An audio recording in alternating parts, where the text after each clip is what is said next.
এক একটা করে ইন্ডিয়ানকে ধরে লাথি মেরে ইন্ডিয়ার সীমান্তে ঢুকিয়ে দিয়ে আসতে হবে, এছাড়া কোনো উপায় নেই। যেখানে যেখানে ইন্ডিয়ানরা ঢুকছে সেখানে যেতে হবে। ইন্ডিয়া কখনো দেবে না, শুধু নেবে। তবে এবার আমাদের হিসাব করার সময় এসেছে। ইন্ডিয়ানদের লাথি মেরে ঢুকিয়ে দেওয়ার হুমকি দিচ্ছেন বাংলাদেশের গণ অধিকার পরিষদের এক নেতা। তিনি প্রকাশ্যে বলছেন যে ইন্ডিয়ানকে ধরে লাথি মারতে হবে। ছি, কতটা লজ্জা, নির্লজ্জ, বেঈমান, বিশ্বাসঘাতক হলে কেউ এই ধরনের কথা বলতে পারে? একবার ভাবুন, যে ইন্ডিয়ার দয়ায় ভিক্ষায় খেয়ে পড়ে বেঁচে আছে সেই ইন্ডিয়াকে কিনা বলছে লাথি মারবে। কত বড় মূর্খের দল একবার ভাবুন। বাংলাদেশে ভারত বিদ্বেষ থামার নাম নেই। এই অবস্থায় দিনের পর দিন ভারত বাংলাদেশ সম্পর্ক খারাপ থেকে অতি খারাপের দিকে এগোচ্ছে।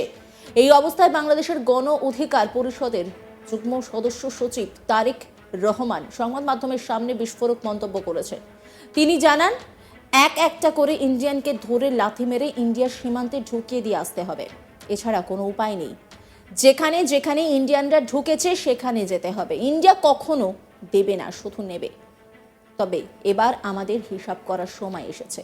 রাঙামাটি থেকে শুরু করে সিলেট পর্যন্ত মাত্র ৪৫ কিলোমিটার দূরত্ব ইন্ডিয়া আমাদের দেয়নি। তার জন্য ৪০০ কিমি ঘুরে যেতে হয়। কিন্তু ভারতকে ১০০০ কিমি বাঁচানোর জন্য আমি ৪০০ কিমি ট্রানজিট দিলাম কেন? আমি শেখ হাসিনা। প্রশ্ন, আপনি কি বাংলাদেশের সন্তান? তা না হলে এই রকম সাংঘাতিক কাজ করলেন কিভাবে? আমরা কি ইন্ডিয়ার চিকেন নেকে ইকোনমিক কোনো জোন বানাতে পারবো? ওখান দিয়ে নেপাল, ভুটান, চীনে যাওয়ার শুধু রাস্তা যায়, সেটাই আমরা কখনো পাইনি। তাহলে আমরা কিভাবে এই অঞ্চলটা দিলাম?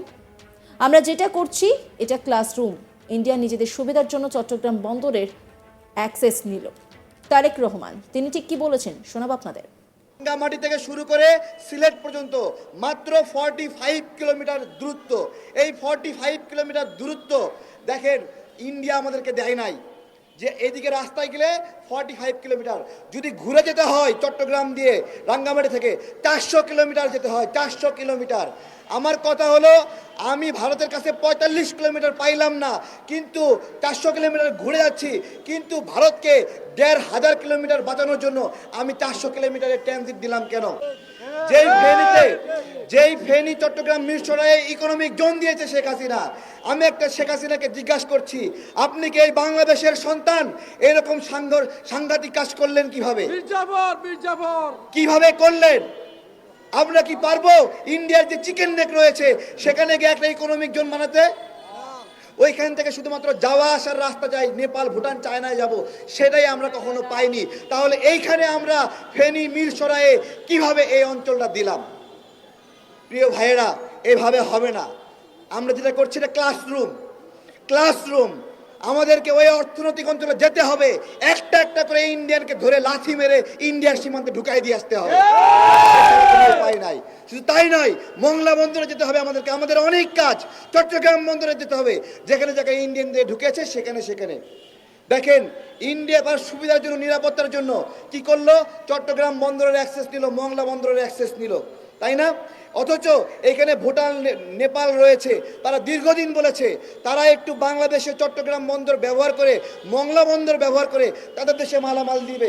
ইন্ডিয়াকে অনুরোধ করেছে, বাংলাদেশকে অনুরোধ করেছে, ইন্ডিয়ার কাছ থেকে সেই অনুমোদন নিতে পারেনি। তাহলে ইন্ডিয়া কোনোদিন কাউকে দেবে না, শুধুমাত্র নিজেরাই নেবে। আমরা এই নীতিকে কতটুকু সমর্থন করতে পারি? সোজাসুজি আমাদের হিসাব করার সময় এসেছে। ক্ষমতায় আছে ইউনূস স্যার, গতকালকে ইউরোপীয় ইউনিয়নের সকল দেশের প্রতিনিধিকে নিয়ে বসেছে। এইটা এর আগে শেখ হাসিনা যখন ক্ষমতায় ছিল, ভারত ইউরোপীয় ইউনিয়নের প্রতিনিধিদেরকে নিয়ে বাংলাদেশের বিরুদ্ধে ষড়যন্ত্র করে ভারতে মিটিং করেছিল। ইউনূস স্যারকে ধন্যবাদ জানাই। ওই প্রতিনিধিদেরকে উনি বাংলাদেশে এনেছেন এবং বাংলাদেশে বসিয়ে বাংলাদেশের স্বার্থ কাজ করেছেন। এবং মিটিংয়ের একদিনের মধ্যে ৮টা দেশের ভিসা প্রসেসিং বাংলাদেশে শুরু হয়ে গেছে। এই গোটা বিষয়টা নিয়ে বিশিষ্ট আইনজীবী শান্তনু সিংহর সঙ্গে কথা বলা হয়। তিনি ঠিক কি জানিয়েছেন শোনাবো আপনাদের। ভারতীয় কারা? ওরা যদি মনে করে যে ভারত যারা ওখানকার হিন্দু তারাই ভারতীয়, তাহলে তো ভারতবর্ষের উপরে একটা দায়িত্ব পড়ে গেল যে ভারতবর্ষের নাগরিকদের বাঁচানোর জন্য বাংলাদেশের প্রয়োজনে সামরিক অভিযান করা উচিত, এবং এই মোল্লারা, কাক মোল্লারা যারা এই ধরনের বিবৃতি দিচ্ছেন তাদের একদম মানে কি বলবো, তাদের মানে পৃথিবী থেকে সরিয়ে দেওয়া দরকার। কেননা এটা শুধু ভারতীয়দের জন্য থ্রেট নয়, এই থ্রেটটা হচ্ছে সমস্ত সভ্যতার জন্য, পৃথিবীর সভ্যতার জন্য। আজকে খবর একটা দেখলাম, ওখানকার বিশিষ্ট নাট্যকার চঞ্চল চৌধুরীকে গৃহবন্দী করা হয়েছে। মানে কোন পর্যায়ে গেছে একটা দেশ, একটা জাতি কতটা আহম্মক হতে পারে যে পাকিস্তান তাদের 30 লক্ষ লোক, যে পাকিস্তান 4 লক্ষ বাঙালিকে প্রমাণিত, এটা সেই পাকিস্তানের হাত ধরে ওরা নিজেরা আবার পরাধীন হতে চাইছে শুধুমাত্র ভারত বিরোধিতা করবার জন্য। এর থেকে আহম্মক জাতবোধ পৃথিবীতে কেউ নেই।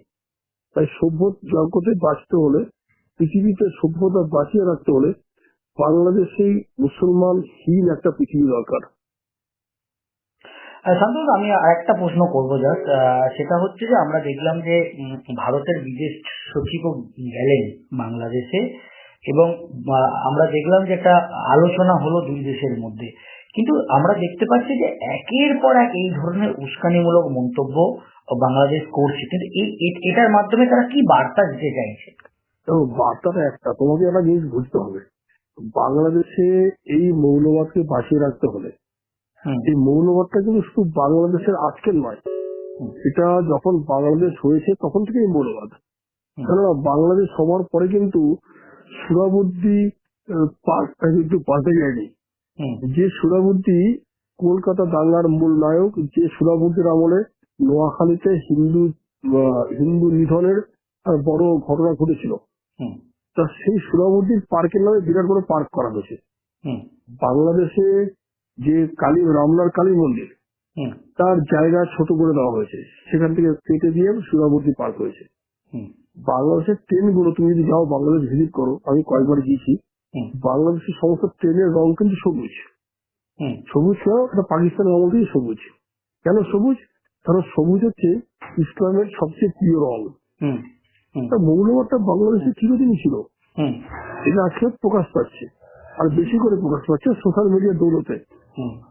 আমার বাংলাদেশে যাওয়ার পরে যেসব অভিজ্ঞতা হয়েছে, ওগুলো তো এখানে সব বলা যাবে না, শুনলে তুমি অবাক হয়ে যাবে যে একটা মৌলবাদী রাষ্ট্র, মৌলবাদী দেশ, সেটা আজকে আমরা যা ভাবছি মৌলবাদ হয়ে গেছে, হাসিনা চলে এসছে বলে মৌলবাদ হয়ে গেছে, তা নয়। বাংলাদেশে মৌলবাদটা চিরদিন, আজকে সেটা ইমানসিপেশনটা বাড়ছে। নজর রাখুন আজ তাক বাংলার ইউটিউব স্ট্রিমিং এ।